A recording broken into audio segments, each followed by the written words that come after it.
Maintenant, les esprits de karaté. Nous sommes à quelle section? Nous sommes à la section 13, les esprits des arts martiaux. Et je pense que j'ai beaucoup parlé des esprits des arts martiaux dans la section où j'ai parlé de l'esprit de peur.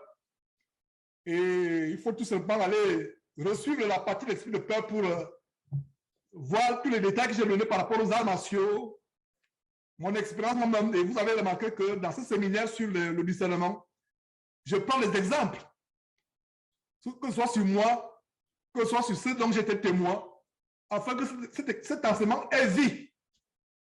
Cet enseignement soit aide, parce que beaucoup de personnes pensent que c'est des choses abstraites, théoriques. Non, c'est des choses que nous expérimentons tous les jours. Voilà, donc allez suivre cette partie encore sur les arts martiaux. Mais ce que je vais vous dire par rapport aux arts martiaux, c'est que dans Actes, chapitre 19, si vous lisez du verset 13 au verset 16, le ministère de Paul était florissant, était puissant. Les miracles étaient opérés. Les gens étaient vraiment émerveillés comment Dieu agissait puissamment par Paul. Et voilà comment quelques exorcistes. Et l'exorcisme, c'est quoi? L'exorcisme, c'est le fait d'utiliser les démons pour chasser les démons. C'est ce que les marabouts font. Vous allez chez un marabout, il y a un micro qui est ouvert. Fermez ce micro, s'il vous plaît. Donc, qu'est-ce qui se passe?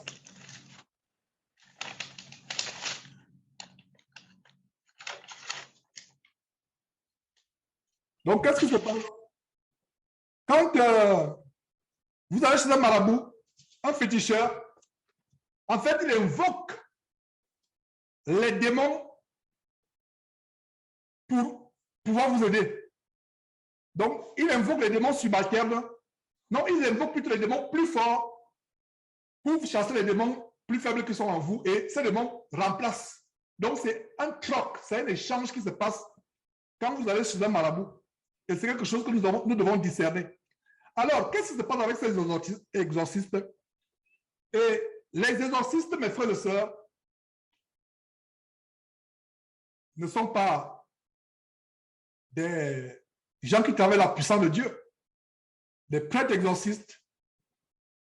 Dans la religion catholique, par exemple, il y a eu des films célèbres sur l'exorcisme, comme le film Exorciste, ou alors un autre film célèbre, l'exorcisme de Emily Rose. Ces exorcistes utilisent les démons pour pouvoir chasser les démons. Voilà ce que ces exorcistes ont fait dans Actes chapitre 19. Qu'est-ce qui se passe? À partir du verset 13, lisons l'histoire. Quelques exorcistes juifs ambulants, ils étaient ambulants, ils allaient de village en village, ville en ville, des véritables nomades, dans le cadre de leur abominable métier de sorcellerie et de divination. Ils étaient ambulants. Donc, quelques exorcistes juifs, c'était des juifs, hein, des juifs ambulants, essayaient d'invoquer sur ceux qui avaient des esprits malins le nom du Seigneur Jésus en disant: je vous conjure par Jésus que Paul prêche. Et plus tard, avant de lire ce qui s'est passé, le verset 14 donne le détail que c'était les fils de Séva, juifs, l'un des principaux sacrificateurs. Regardez, mes frères et sœurs, comment un père, pourtant, qui était sacrificateur, une fonction tellement noble dans l'Ancien Testament, voilà comment ils tournent, voilà comment ils deviennent. Ils deviennent des adorateurs de Satan. J'ai fait des émissions sur la Kabbale juive, la Shekinah, que les faux pasteurs adorent. Ça vient du Talmud. L'encyclopédie, le recueil encyclopédique sur la magie juive, le Talmud, c'est là où on parle de la Kabbale. C'est là où on parle, il y a aussi les recettes d'exorcisme. Donc ça ne date pas d'aujourd'hui.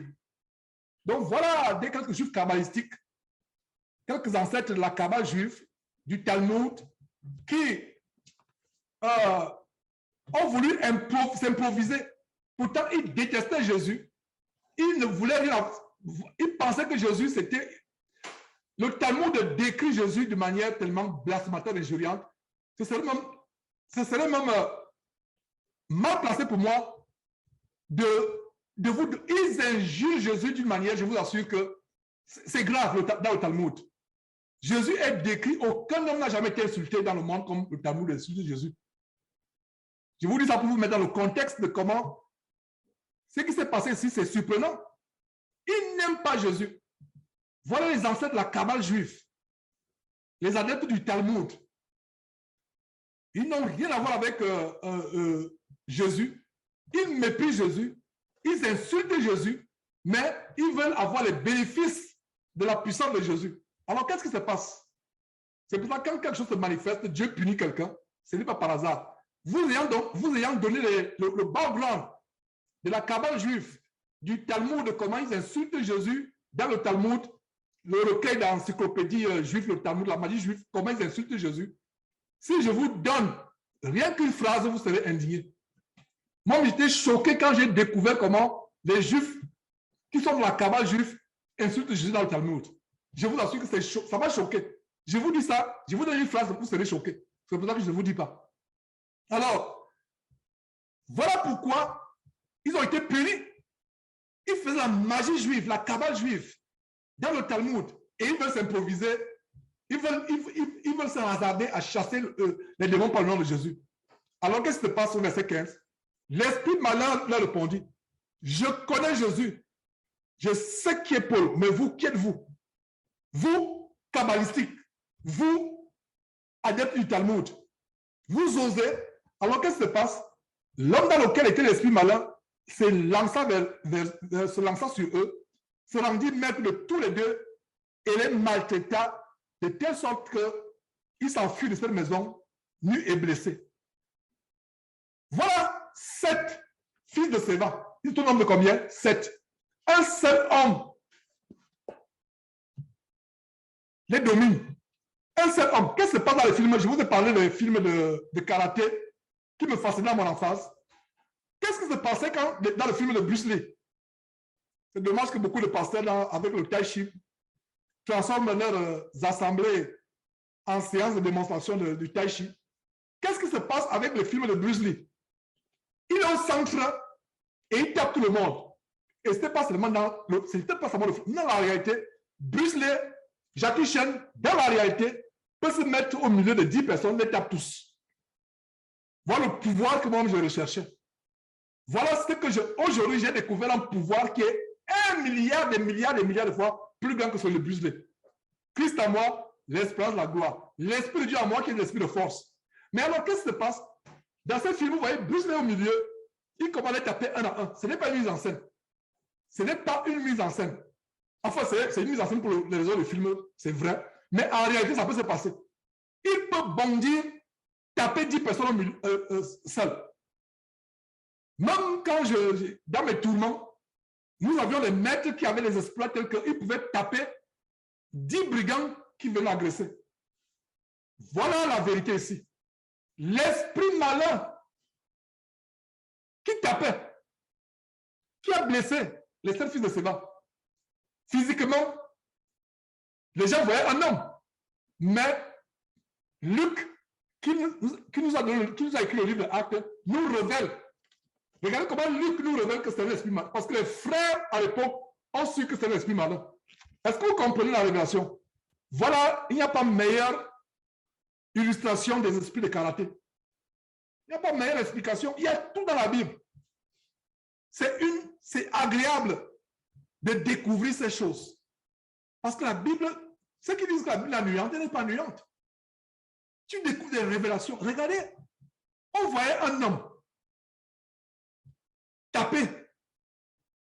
Les gens de la ville ou du quartier ont certainement vu un homme qui tape. Mais Luc et les autres frères ont compris que non, c'est un esprit malin. Ouais. Donc, dans un carrefour, vous voyez une bagarre. Quelqu'un, il tape 10 personnes, 20 personnes, un à un. Il donne un coup de poing à tel, il donne une savate à l'autre. Il fait une clé 14 à une autre personne. Ils sont à terre, un à un. Les gens sont émerveillés. Mais moi, votre frère, je ne serais pas émerveillé. Pourquoi pas? Sur la base de 1 chapitre 19, je sais que c'est un esprit. qui est derrière, qui prend, qui est en train d'agir. Mes frères et sœurs, j'ouvre cette parenthèse comme je conclue cette section. Comme je conclue cette section, j'ouvre une parenthèse. Quand tu es devant une agression, note très bien cela, mon frère, ma soeur, ça va t'aider plus tard. Et tu pourras peut-être témoigner un jour. Je sais de quoi je parle. Quand tu es devant une agression, la première chose, c'est que pense que c'est un démon qui est l'agresseur. Ne panique même pas. Quelqu'un vient avec un couteau, une machette, un fusil, ne panique pas. Si tu es un chrétien averti, vois le démon qui est derrière. Et d'ailleurs, il y a une vidéo que nous avons postée il y a quelques années.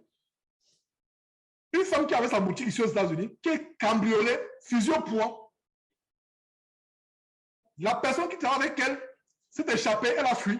Elle est restée, elle a commencé à pointer. Toi, démon dans cet homme, je n'ai pas peur de toi. Je dois le sortir. Je n'ai pas peur de toi. Sors de cet homme. Pars, pars. Le monsieur a commencé à trembler, il est parti. Voilà une femme qui avait le discernement. Est-ce que vous voyez comment le manque de discernement n'est pas bon? La femme a discerné que l'homme qui avait le fusil, c'est un bandit. Mais au-delà du bandit, elle a discerné qu'il y a un démon. Si vous mettez en pratique cela, vous serez heureux. Vous n'avez pas peur du bandit. Vous n'avez pas peur, mais en tout cas, soyez dans l'obéissance. Si vous êtes dans la désobéissance, Dieu peut permettre au bandit de vous cambrioler. Dieu peut permettre au mal de vous arriver si vous êtes dans la rébellion, dans la désobéissance. Mais si vous êtes en communion avec Dieu, vous faites la volonté de Dieu, sachez que un bandit qui vous cambriole, un agresseur, quelqu'un qui veut bagarrer, sachez que c'est le diable qui est derrière.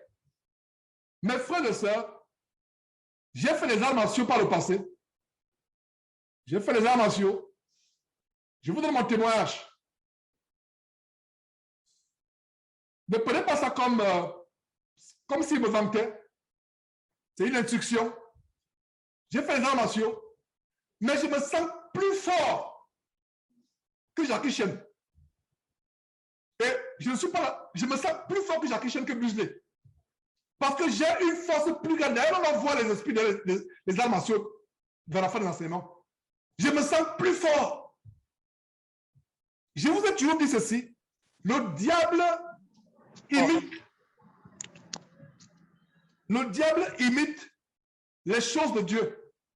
Il y a un art martial que j'avais fait à l'université, et je me suis repenti pour ça d'ailleurs, qui s'appelle l'aïkido. Et c'est comme le tai chi. Vous ne touchez pas la personne. Mais vous ne touchez pas la personne, mais la personne est projetée. Ça veut dire quoi? Ça veut dire que, imaginez-vous que la personne de l'autre côté, vous posez seulement la main sur le mur. Vous posez la main sur le mur, la personne de l'autre côté, dehors, la personne est projetée. Projetée. Projetée. C'est un art martial diabolique, l'aïkido. C'est comme le tai chi. Vous n'avez pas besoin de toucher. Le diable utilise les choses célestes. Les démons de l'aïkido, du tai chi, c'est quoi? C'est les démons. Mais qu'est-ce qu'il y a à nous? C'est le Saint-Esprit. C'est pour cela que quelqu'un, un maître d'aïkido, se prend en face de moi, il ne pourra pas résister. Ces démons-là, parce que moi, je vois te faire, je discerne que quand il commence à faire ses katas, ça c'est le langage des arts martiaux, je discerne que c'est les démons. Je prends autorité à ces démons, c'est fini. Et les démons sont soumis aux chrétiens. Oh frère, est-ce que vous comprenez ce que je viens de dire là? Tu n'auras pas peur de l'agression. Je faisais les arts martiaux pour être fort. Et j'avoue que j'ai gardé cette envie de faire cette passion du sport. Des fois, je cours, j'abuse un peu, un tout petit peu. Mais une façon que je vais vous dire, c'est que mes frères et sœurs, si vous comprenez très bien le secret que je viens de vous révéler, vous n'avez pas peur d'agression. Quelqu'un vient avec un couteau, vous passez. Vous Vous passez, quelqu'un vient avec un fusil. C'est pour ça que la force que nous avons, l'aïkido et le tai chi, les karatékas, Bruce Lee et autres, ils utilisent quoi? Les démons. Mon frère, tu as quoi dans ton corps? Dans ta vie? Le Saint-Esprit. Si donc le Saint-Esprit est plus fort que les esprits de tai chi et de l'aïkido, ils vont te battre. Mais puisque le Saint-Esprit n'est pas plus fort que ces démons-là, ils ne peuvent pas te battre. Je ne dis pas maintenant d'aller provoquer les combats. Je ne dis pas ça. Si tu vas provoquer les combats, ils vont bien te taper parce que tu as tenté Dieu. Dieu n'est plus dedans. Mais en passant, tu passes ton chemin. Comme dernièrement, je faisais du vélo. Quelqu'un commence à faire des gestes bizarres. Il commence à me provoquer. Et quand j'ai vu ce monsieur, dans sa voiture, je me provoquais. Mon garçon était de l'autre côté. On faisait du vélo. Et ça se passe il y a peut-être 2 ou 3 semaines. Hein, ce n'est pas les choses des années. Il a commencé à me provoquer, faire des gestes, etc., etc. Je me suis tenu, je l'ai regardé. J'ai commencé à parler en langue intérieurement, à prier intérieurement. Le monsieur a disparu. Voilà l'exemple que je prends. Ça s'est passé il y a quelques semaines. Commencer à provoquer, faire des gestes. J'ai compris que ce n'est pas. J'ai compris que le monsieur, c'est un démon qui est derrière. Tellement agressif. Et ici au Texas, avoir une bouteille d'eau, c'est même plus difficile. Avoir une bouteille d'eau, c'est plus facile. Avoir un fusil, c'est plus facile qu'avoir une bouteille d'eau. Au Texas. Tu n'as pas. Tu vas. On se balade. Il y a des gens, ils se baladent avec le fusil. C'est comme si tu as une bouteille d'eau. C'est facile. Ce monsieur pouvait tirer sur moi. Il m'a agressé verbalement. Je me suis tenu, je le regardais. Je me suis parlé en langue. Et il a disparu. Sans peur. Parce que le démon a vu. Et quand j'ai vu, dans ses yeux, le démon s'est soumis. Parce que j'ai dit dans ses yeux, un démon. Et je ne me suis pas attaqué au monsieur. Silencieusement, je parle intérieurement. Le monsieur, il a disparu. J'espère que vous comprenez cela.